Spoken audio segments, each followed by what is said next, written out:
Hello, everyone. So, today we're going to be discussing the marriage skills that every woman needs, but no one ever taught us. Okay. So, let me just start out by saying that in this Western society that we live in, most women didn't even grow up seeing any form of healthy, let me just put it that way, healthy marriage, healthy relationships. They were not taught how to sustain, a successful marriage or a successful relationship. So women are just out here doing all kinds of things, trying to build something that they were never taught or something that they never really saw when they were growing up. You see, so that's why you see a lot of the chaos that's going on in relationships. Why a lot of relationships are tanking, marriages are people are separating from marriages and things like that. So in today's video, I'm going to be sharing with you 6 practical marriage skills that every woman needs, but most women were not taught.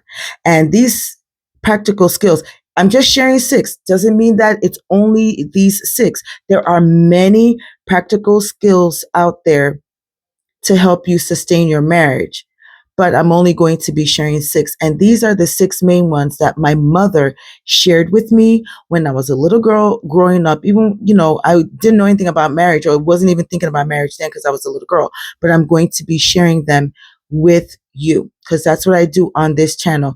I just share knowledge that I was taught or knowledge that I've seen, while growing up and also from my own experience, because some of you know I've been saying it in some of my videos. Some of you know that next month, September, my husband and I will be celebrating our 18th wedding anniversary.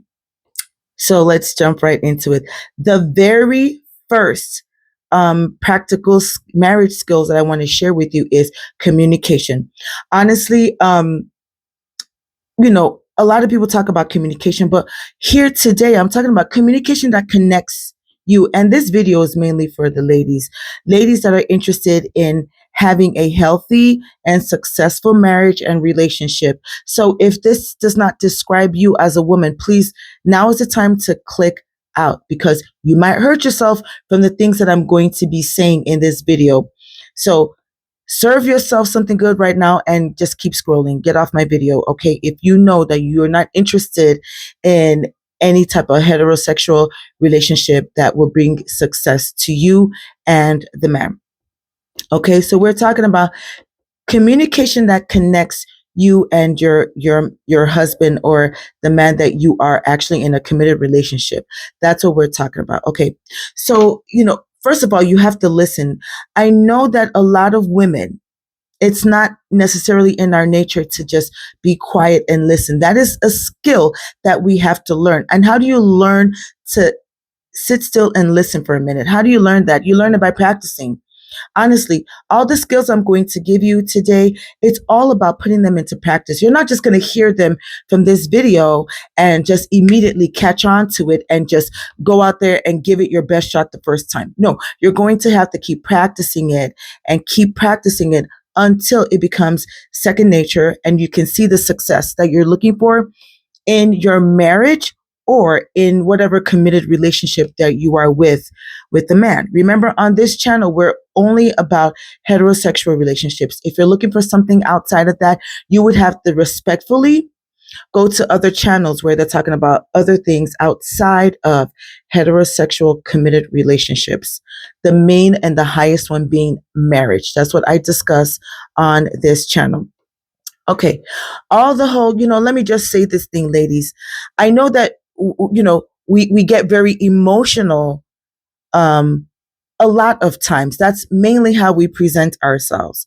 So the yelling, the screaming, the calling, your husband or your, whoever you're in a committed relationship with out of his name and stuff like that, that's not actually not communication. That's chaos, that's frustration, and that is animosity that's coming out. So the whole yelling, no. If you know that you're not talking in a calm, respectful manner, then you're not ready to communicate.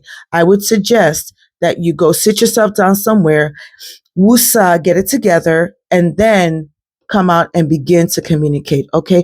So communication that connects you and him together is actually number one, listen. You have to listen. If you're not listening, you're going to miss key points in the real issue, the real matter. And I know that there are some some topics that are being raised in your relationship that are, should I say, kind of hard or difficult or uncomfortable to discuss. Well, you're just going to have to bite your tongue. I don't know, pinch yourself, something to sit down and have those conversations. Okay, ladies, you can't sweep them under the rug or pretend that these problems, are going to work themselves out. No, problems don't work themselves out. And time does not just work problems away. You're going to have to use time to work those problems. Time just doesn't take it away. You see, you catch my drift. You see what I'm saying? So ladies, number one, communication that connects. You got to stop and listen. Listen to what's being said. And then you formulate your response based off of what's being said, not based off of how you feel. You're going to miss it.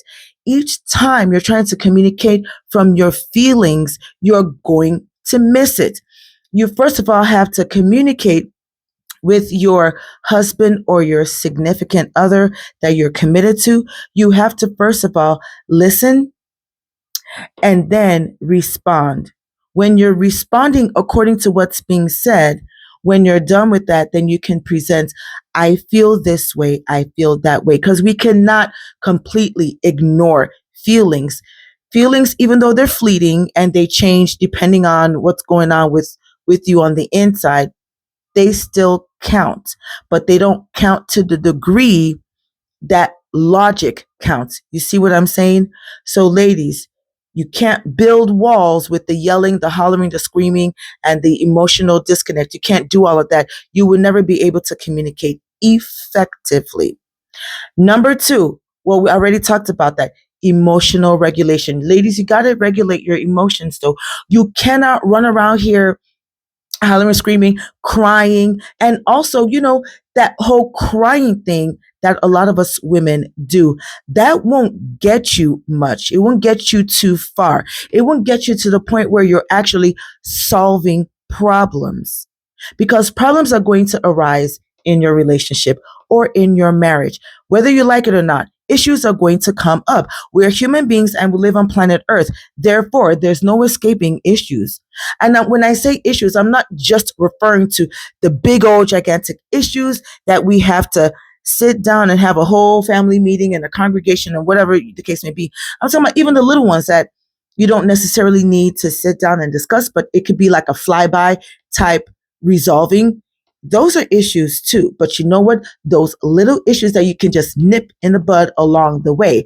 If you don't nip them in the bud along the way, they're going to mount up and compound and eventually become something that is big, something that is out of order, something that you cannot be able to control. And ladies, you cannot use your dysregulated emotional standpoint to create your relationship with the man that you're with. You cannot do that, because if you do, you will not be able to sustain a healthy, successful relationship or marriage. You get what I'm saying?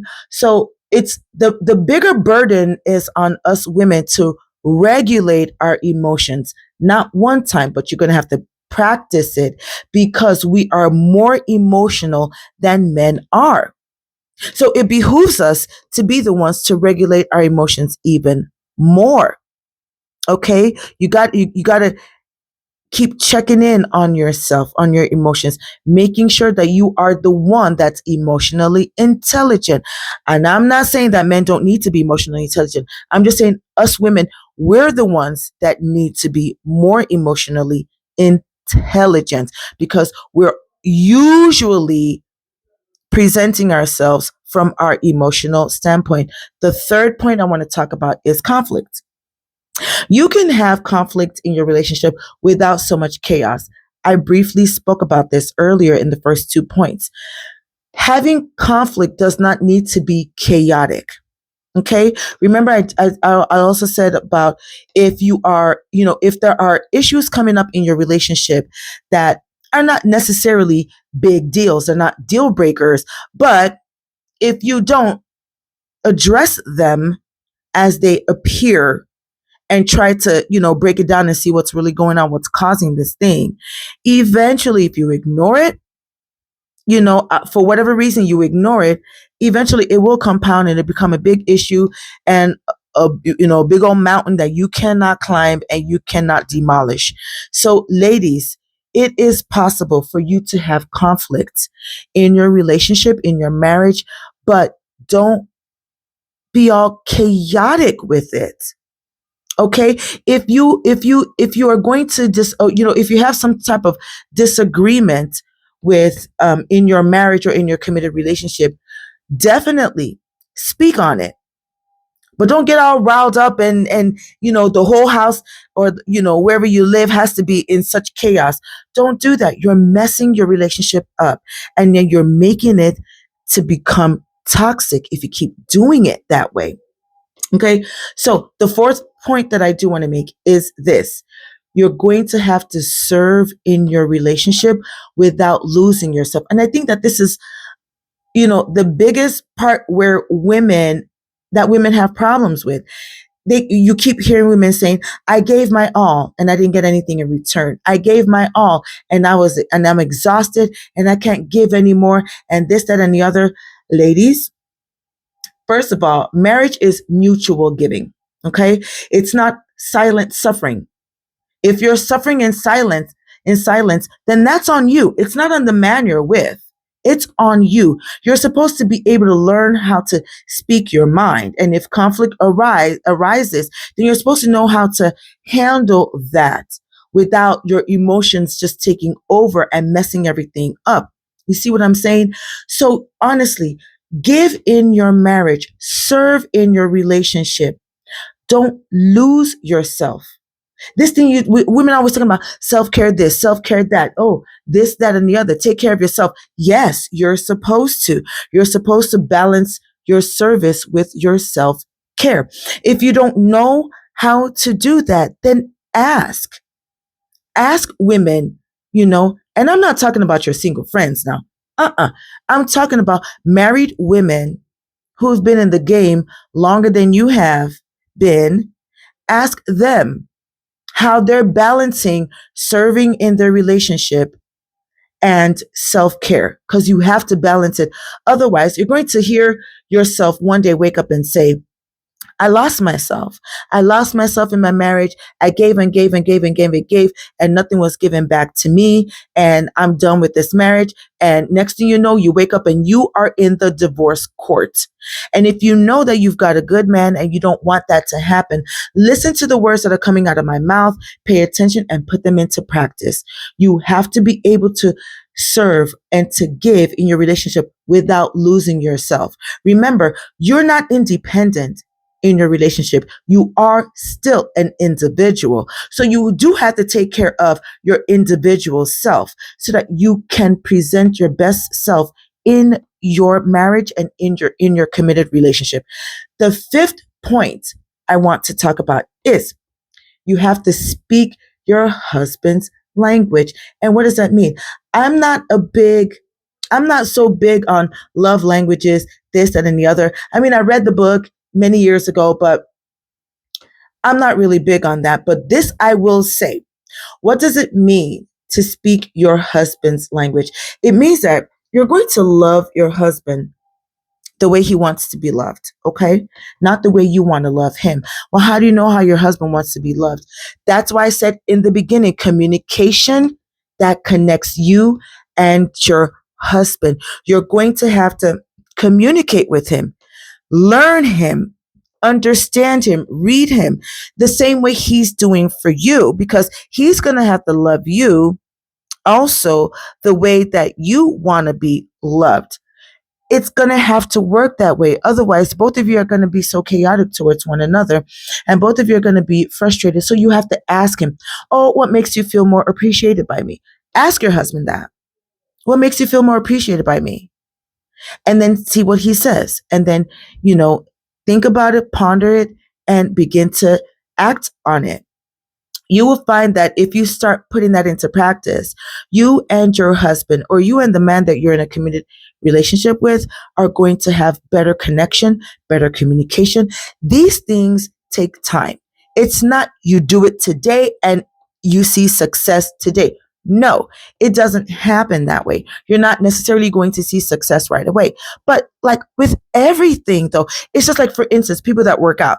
You go to the gym today, you do a knockout workout, you're not going to see the results today.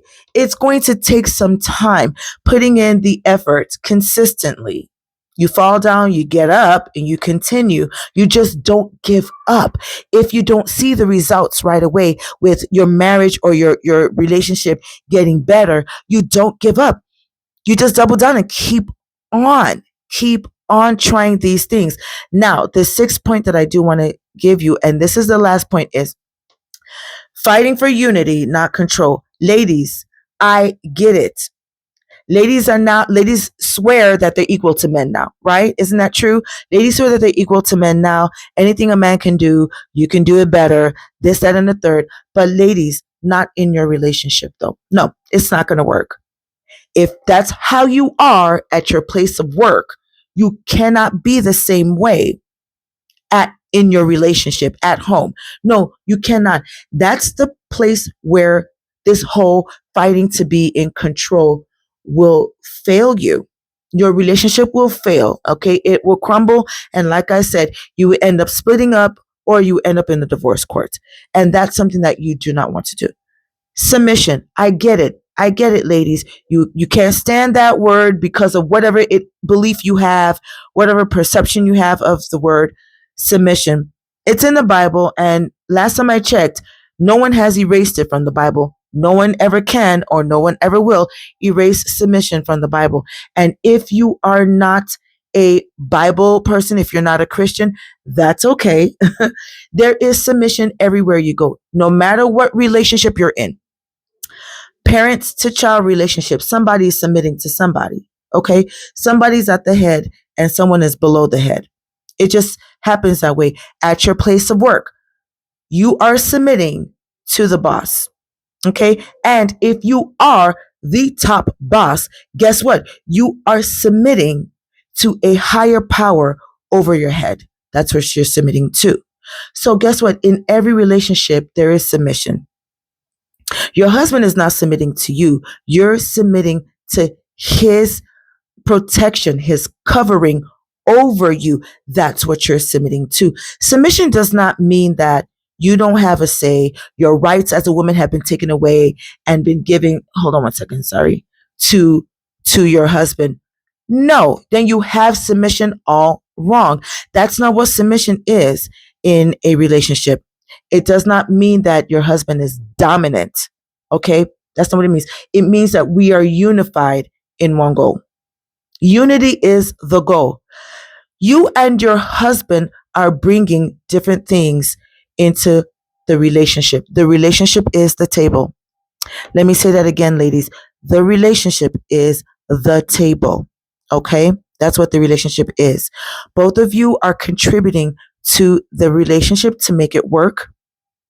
You're not going to contribute the same way, and you're not going to contribute in the same magnitude. Okay. Most likely the man is going to contribute a little bit more. It's never really 50-50, ladies. And when I'm talking about contributing, I'm not talking about finances only. I'm talking about in every which way. Okay, ladies? So yes, you are going to be submitting. You are not going to be controlling him. If you want that type of relationship where you're controlling the man, then go someplace else. Leave that good man alone and go someplace else. So it's okay, ladies, if when you were growing up, you didn't see examples of healthy relationships. Now, in this 2025, you cannot use that as an excuse anymore. No, you're grown now. Okay. Hopefully, like women say, your frontal lobe has been developed. I don't believe in that stuff, by the way, but I'm using the rhetoric that a lot of women use. So we can't use that as an excuse anymore that we didn't see healthy relationships growing up. So that's why we don't know what to. No. This is the age of information. And Even better, AI is here now. So you cannot tell me that you don't know, what to do in a healthy relationship because you were never taught. Learn it from here on this channel, learn it from other people who have successful marriages, and be willing to do the work in your own.